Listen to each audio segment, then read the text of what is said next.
our expedition project was born 15 years ago, in 2003, founded by a fashion designer, Agnès B, to speak out again about the ocean, to inspire people about the ocean. We crisscrossed the Pacific.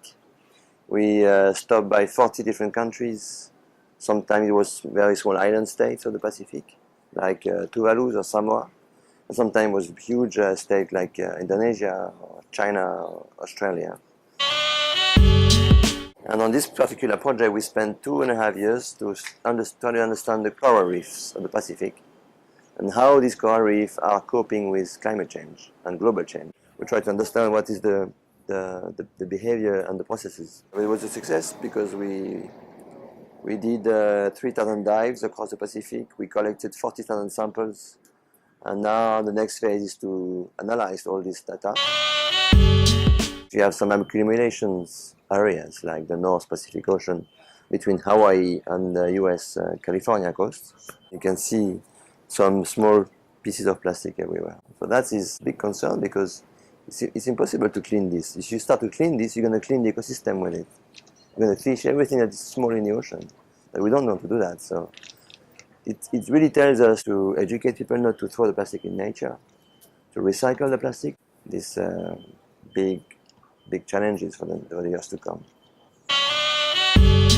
On this project, what struck me the most today is like we try to predict what's going to happen. We try to really understand how this ocean, the life, microscopic stuff in the ocean, they're going to behave in the climate change.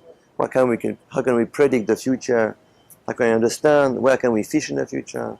What are the places to protect really and other places not to protect?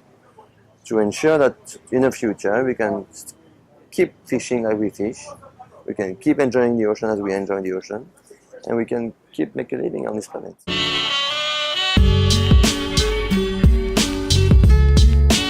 I wanted to do some popularization of science, and sailing around the world with a schooner like Tara is a very good way of attracting the attention of people.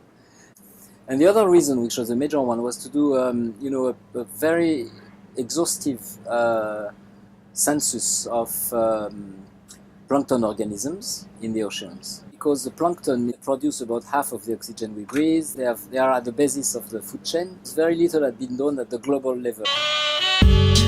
To a kid, I would say, we are here because of plankton. Learning about the oceans is basically learning about who we are and what we are and how we live.